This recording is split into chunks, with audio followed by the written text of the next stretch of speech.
በሜክሲኮ ሰሜናዊ ክፍል በርችት ገበያ ላይ በደረሰ ድንገተኛ አደጋ ከ29 ሰዎች በላይ ሲሞቱ ሌሎች 72 ሰዎች ለከፍተኛ ጉዳት ተዳርገዋል። 3 ህጻናቶች ደግሞ ከአቅም በላይ በመጎዳታቸው ወደ ዩኤስ ቴክሳስ ሆስፒታል ተወስደዋል። ከፍተኛ የሆነ የቃጠሎ ነበልባልም እስካሁን ድረስ በአካባቢው ላይ እየተስተዋለ ነው። ፖሊስ በቦታው ተገኝቶ ጉዳዩን እየመረመረ እንደሆነ ቢታወቅም እስካሁን ያደጋው ምክንያት ግን ሊታወቅ አልቻለም። ወደ አሜሪካ ቴክሳስ ሆስፒታል ለህክምና የተወሰዱት ህጻናት 90% የሚሆነው አካላቸው መቃጠሉ ተነግሯል።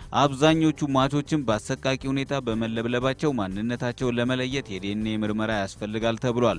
አንጄሊካ የተባለች የአካባቢው ነዋሪ አደጋውን ስትገልጽ በመጀመሪያ ፍንዳታውን እንደሰማው አውሮፕላን የተከሰከሰ ነበር የመሰለኝ፣ ጣሪያ ላይ ወጣው፣ ገበያው እየተቃጠለ ነበር፣ ወዲያውኑ ጭሱ ሙሉ ለሙሉ ሁኔታውን እንዳናይ ጋረደን ብላለች። የሜክሲኮ ፕሬዝዳንት ኤንሪኬ ፔን ኔቶ የሟቾችን ቤተሰቦች ያጽናኑ ሲሆን ለተጎዱ ዜጎቻቸውን በቶሎ እንዲያገግሙ ምኞታቸውን ገልጸዋል። ይኸው የሳን ፓብሊቶ የርችት ገበያ ሜክሲኮ የነጻነት ክብረ በዓሏን ልታከብር ከአንድ ቀን በፊት ማለትም በ2005 ዓ.ም ተመሳሳይ አደጋ ደርሶበት ብዙ የአገሪቱ ዜጎች ለከፍተኛ ጉዳት ዳርጎ እንደነበር ይታወሳል።